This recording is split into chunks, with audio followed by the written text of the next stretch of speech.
Suspense.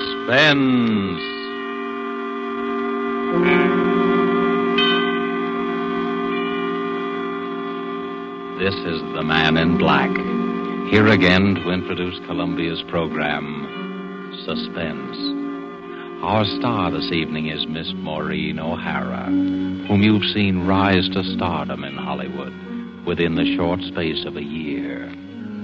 Her performances in the 20th Century Fox production, How Green Was My Valley, then more recently in The Immortal Sergeant, and now currently in the RKO production, This Land Is Mine, have given her an enviable place in the ranks of America's new film favorites.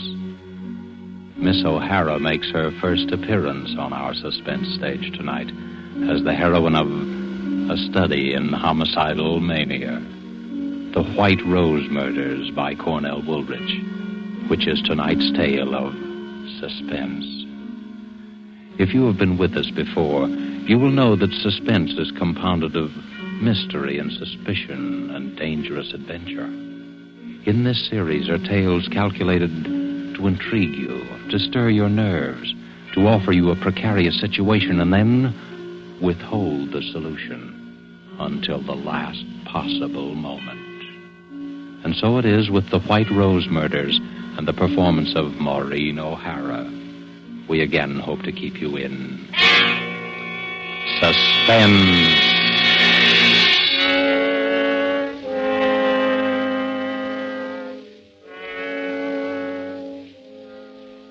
He stood there waiting. He knew that presently they would come out of the second-rate dance hall, out into the dimly lit street. He listened a while and smiled as the orchestra played that tune inside. And then they came out, the two girls, and still he waited, close enough to hear what they were saying. Well, I'll see you at the office tomorrow, Sally. Oh, I don't know how I'll get up. It's after 1 o'clock. 6 hours sleep. Oh, I'll be dead tomorrow. Me too. Oh, gosh, I gotta have at least 8 hours or I'm no good at all. I wish I had someone to walk me to the bus. It's 4 long blocks. I'll walk you down, Sally. Oh, don't bother. We go in different directions. It's no trouble. Really, I don't mind. Well, really, it's not necessary.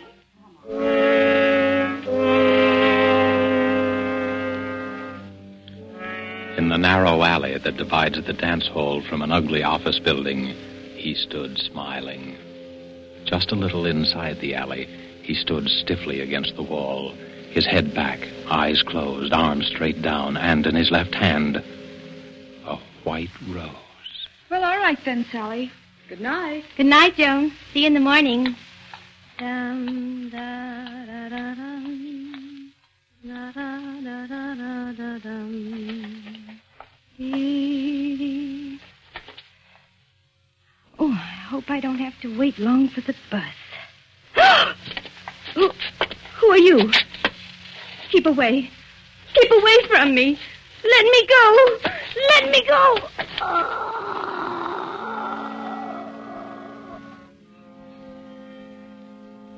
The girl is dead. Tenderly, the figure straightens her hair and gently places the limp body on the ground. Then he opens her clenched fist, and carefully, so that the thorns will not bruise her flesh, he places in her hand the white rosebud.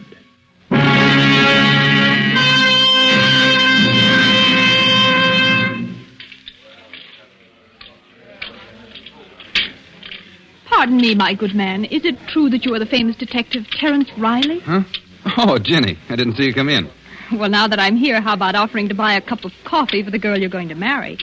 If you can ever get up enough nerve to ask her. Oh, it's no use, Jenny. I guess we better call it quits. I'm just a dick on the homicide squad, and that's all I'll ever be. And I'm a rich debutante. We don't belong together. Oh, you've been reading too many of those romantic stories, Terry. What is it this time? What's wrong? Yeah, they call him the White Rose Killer. He's got to be caught. There's a general demotion coming on if he isn't, and that's all I need to get back into uniform. Oh, don't worry, darling. You always look good in blue. Yeah. Just to match the way I feel. Tell me more about the White Rose Killer. What's he like? That's the stumble. He could be anybody. No one's ever seen him except the dead. and they don't talk about it afterwards.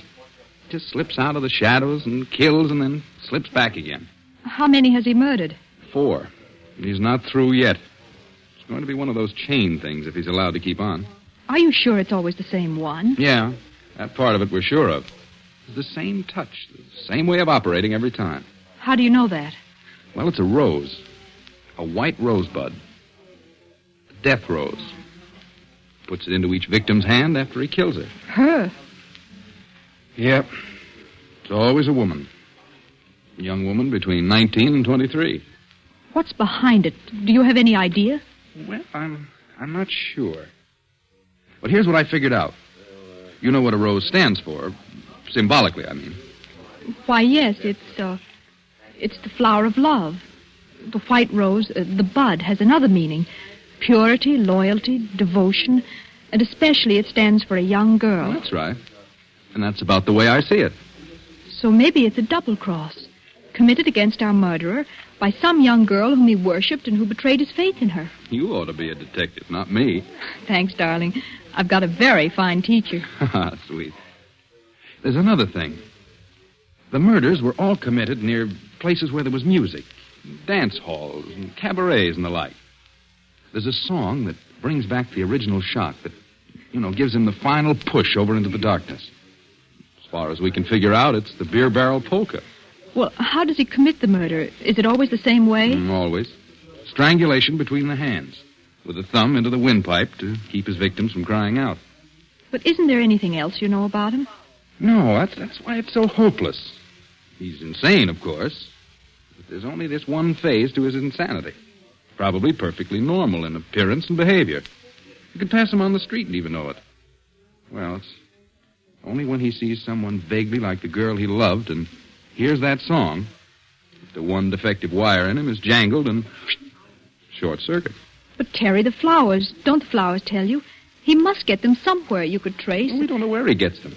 Maybe he steals them or... Terry, what if you were the one to get him? Well, it would mean a citation and a promotion. And then all the things that stand between us would disappear? We could get married? Well, the chances would be a lot better anyway. But what chance have I? Everyone in the department has been working their heads off for weeks and they've all failed. Uh-huh. Terry, what were the girls like? The ones he killed? Well, as I told you, they were all between 19 and 23. Their heights were pretty much the same, too. They're all tall girls, around 5 feet 6 or 7. A little taller than you. And all dark-haired. How did they wear their hair? Why, they... Say, what is this? Oh, nothing, darling. Just interested. How did they wear their hair? Well, from what I remember, they wore it sort of loose and curly down the back. I suppose each one had a resemblance to that long-dead love of his. That's probably it. Well, anyway, that's how the record stands. And we're all waiting for it to happen again. I see. Terry, I'd like to go home now. I shouldn't have told you all that stuff. I've given you the creeps. Oh, come on, Terry. Take me home.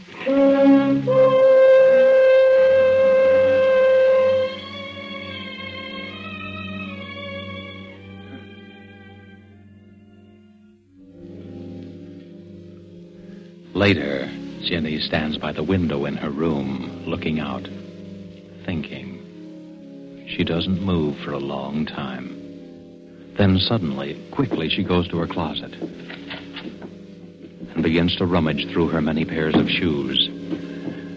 Carefully, she picks one pair with 3-inch heels.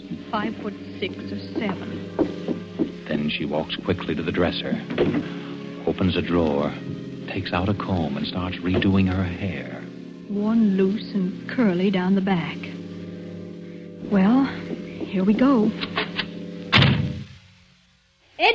Edward! Yes, miss? Is the car ready? Yes, Miss Virginia. I've been waiting for you. Let's go before Mother sees me. Your mother's been looking for you, miss. I hope you didn't tell her. No, Miss Virginia, I didn't. Good. Come on, Edward. Where do you wish to go, Miss Virginia? The Starlight Dance Hall on Grove and 2nd Street. The Starlight, miss? Yes, Edward, that's the place. I wouldn't go there unescorted if I were you, miss. It's one of the worst places in the city. Has a very bad reputation. The Starlight Dance Hall, Edwards.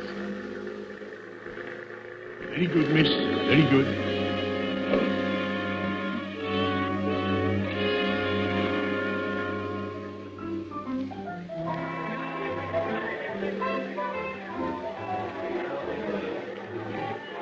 Ginny walks slowly around the low-lighted dance hall, trying to make herself conspicuous. A tall figure leaning against a pillar watches her intently as he idly smokes a cigarette. He doesn't seem to belong there. His clothes don't have the nattiness of a dance lover. Ginny pauses not far from him. Deliberately, he throws his cigarette on the floor, steps on it, and slowly walks over to her.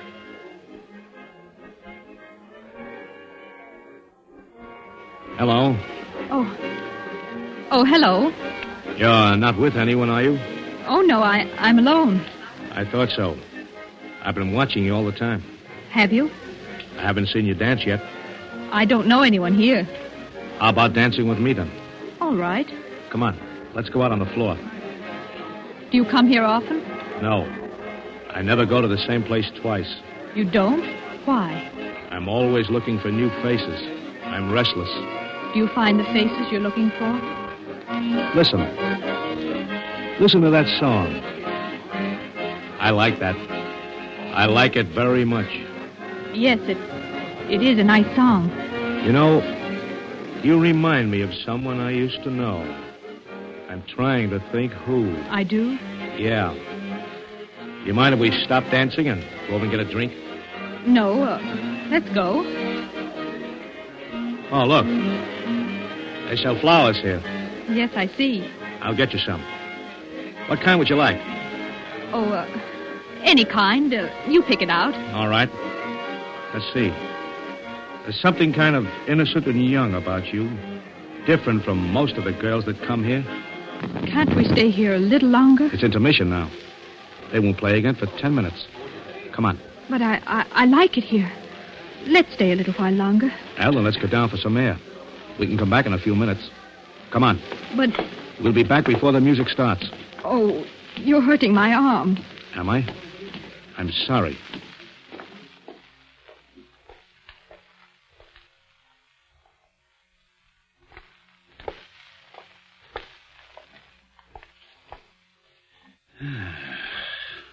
Fresh air smells good, doesn't it? It's so dark here. Let's go back. You're not scared, are you? Oh, no, it's Let's walk just down that this alley and back. Oh, please. No, you Let me don't. go. Oh! Thanks. That's a lovely necklace, beautiful. Why, you're just a cheap... Shut up. All you wanted was my necklace. So long, beautiful. Look out. What's the matter? Behind you, look. Holy... She's dead. A girl. Murdered. With a white rosebud in her hand.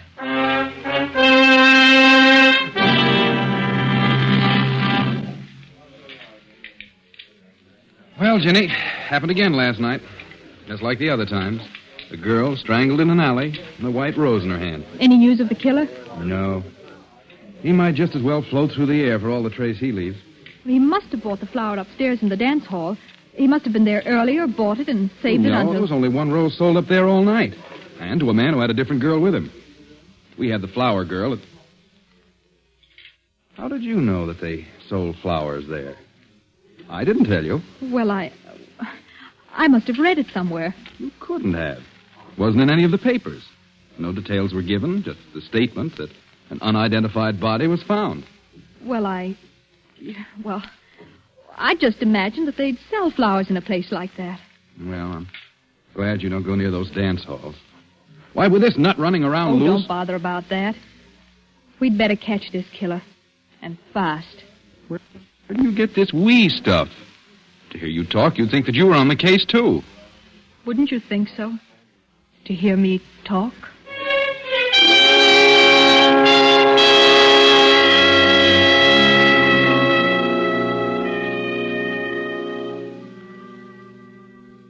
Again, Ginny tours the low dives, hunting for the White Rose Killer. Her search carries her to the waterfront. And And as she walks past each dingy bar, she listens to the jukebox music.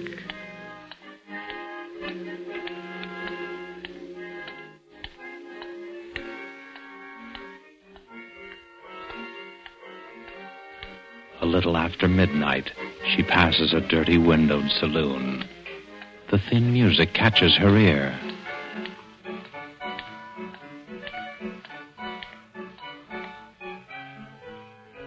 She pauses and listens, her eyes alive for some sign, some indication of the person she's looking for. Then suddenly her body becomes rigid as her eyes fall upon a figure huddled in the shadows. Someone's watching me. Slowly she starts to walk up the street. Behind her, the heavy tread of a man's footsteps keep pace with hers. It's a quiet tread, unhurried but deliberate. For several blocks, it keeps the exact distance. Jenny starts to walk faster. I've got to know if he's really following me. The man quickens his pace. Jenny starts across the street. The man follows. She's sure now, sure that the man is following her. She fumbles for something in her purse. Her hand closes around a gun. If he tries anything, I'll shoot.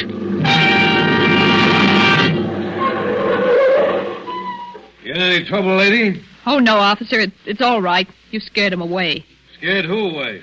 Oh, just a man who wanted to bring me flowers. That's all. Well, he brought you one anyhow, lady. What do you mean? Right there on the ground, right by your feet. A white rose.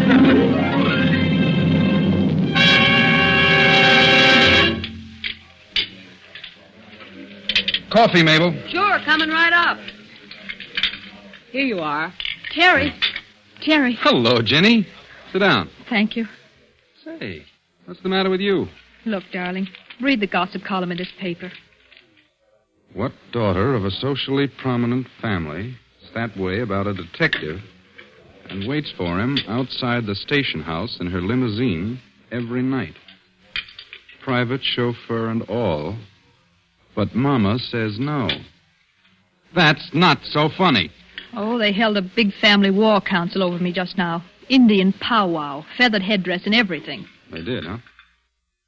Well, what'd they decide? Oh, I was asked to give my word that I wouldn't see you anymore. I refused, of course, so I'm to be exiled. Where to? Our summer home. It's just a few hours out of town, but I'll be there all by myself. Just with Mrs. Crosby, the housekeeper. Oh, maybe they're right. Why don't you listen to them? Are you on their side, too? No. When are you leaving? Right away. Edwards is driving me out. I just slipped out to let you know. Here's the address and phone number of the place in case you want to reach me. Don't lose it. I won't. Well, what's new and exciting about the White Rose Killer? Our famous lover of flowers? We're still trying to track him down. I suppose I'll go looking for him at the flower show that's just opened. Oh, a flower show just opened? Yeah. Well, goodbye now. I'll be seeing you.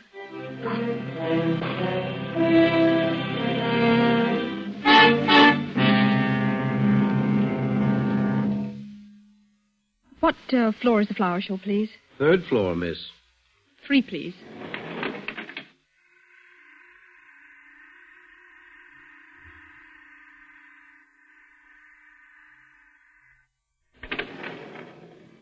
Third floor. Where's the rose display, please? To your left, over there. See where the man in the gray coat is? In the gray coat? Oh, yes, thank you.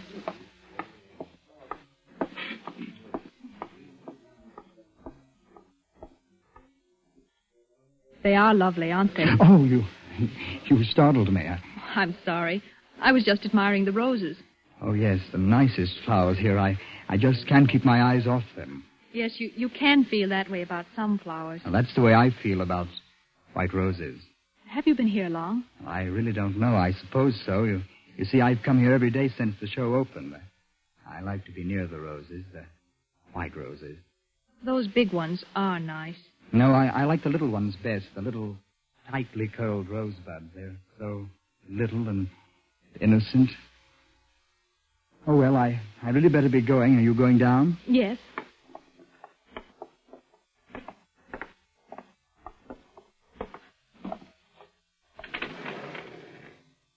Down, please. Here, miss, I took a rose for you. Thank you. It's lovely.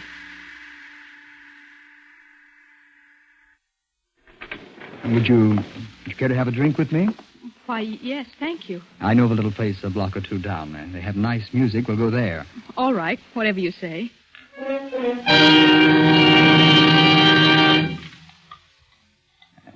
This is it. Where's the music? A nickel in the jukebox does it. Any special song you'd like? No, go ahead and pick one. Okay. There we are.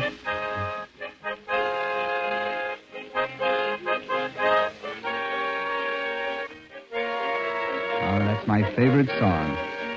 Reminds me of a girl I used to know. Oh, excuse me, I want to powder my nose. I'll be right back. Do you mind? No, of course not.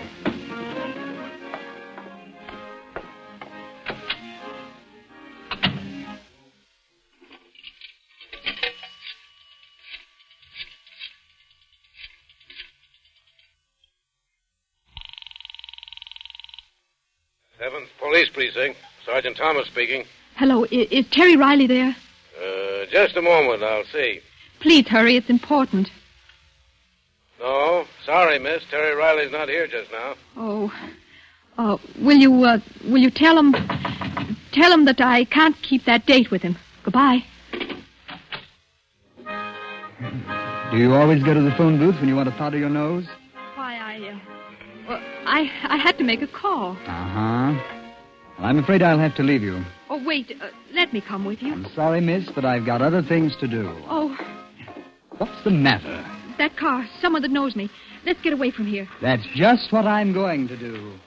So long, lady. Wait, please don't go. Miss Virginia.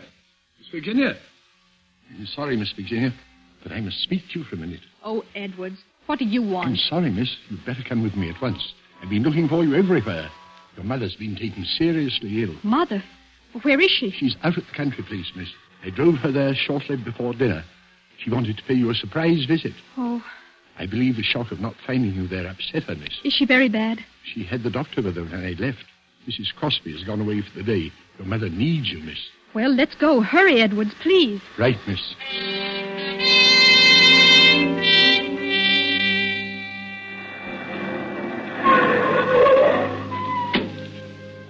Where is Mother, Edwards? In her room, miss. You'd better hurry.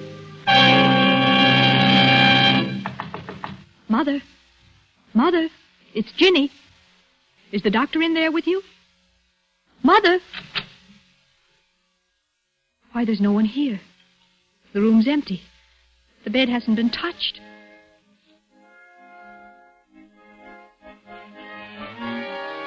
Edwards, what are you doing? Merely playing a song, miss. A favorite of mine. A favorite? Yes, Miss Virginia. Where's Mother? She's in the city, miss. You lied to me. I'm afraid I did, Miss Virginia. Why are you locking the door? You know why, Miss Virginia. It can't be. You're not the White Rose killer? But you see, I am, Miss Virginia. Driving you and your family around day after day. Sitting there right in front of you all the time. It was amusing to watch you hunting for me. Hunting for someone you saw several times a day. It can't be.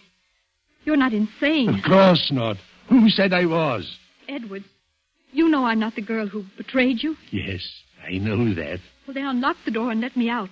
Please, Edwards. I've killed 5 times. I've never regretted it. I'm going to kill you, Miss Virginia. Why, Edwards? Why? Because you've been so clever.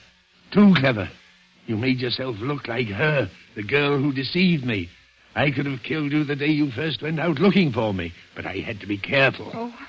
I almost caught you that night at the waterfront, the night I dropped the White Rose when that police car came. Edwards, I've never done you any harm. Your sweetheart, Terry. He loves you, doesn't he? Yes. That's good. Because now you won't be able to deceive him like my girl deceived me. Keep away, Edwards. Keep away, or I'll... You thought you'd use your gun, eh? Well, don't think I was fool enough to overlook that. I took your gun out of your purse. It won't do you any good to kill me, Edwards. I didn't have anything to do with it. No, and you're not going to have a chance to break another man's heart like she broke mine. Jenny, where are you? Terry! It won't do you any good to call to him.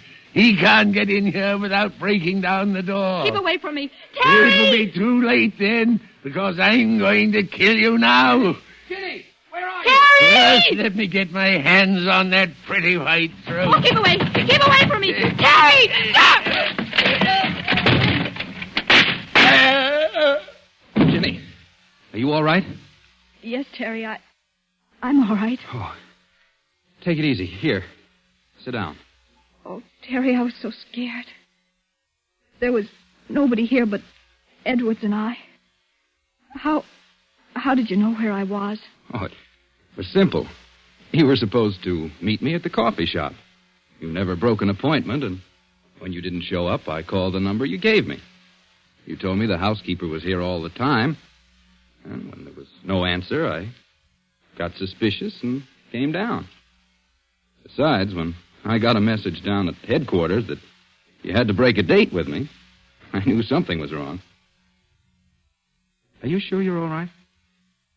Yes, I'm... Terry, look. On the floor beside Edwards. A white rose. Must have fallen out of his pocket. That was meant for me. Oh, Terry, it's all crushed. Yeah. Crushed and dead. Just like the white rose killer.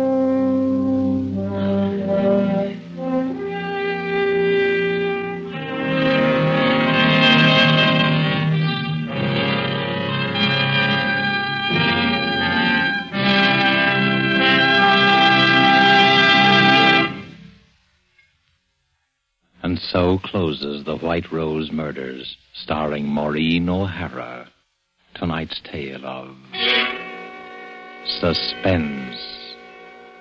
This is your narrator, the man in black, who, speaking for Columbia, hopes you have enjoyed Miss O'Hara's performance and our play.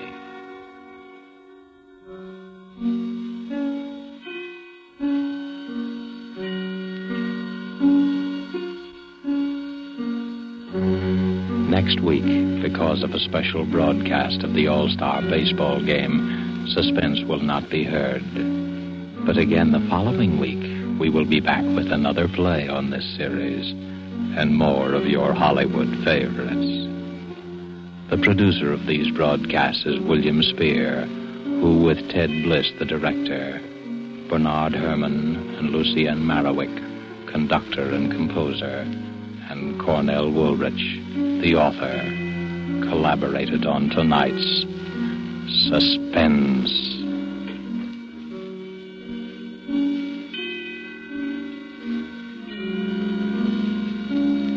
This is CBS, the Columbia Broadcasting System.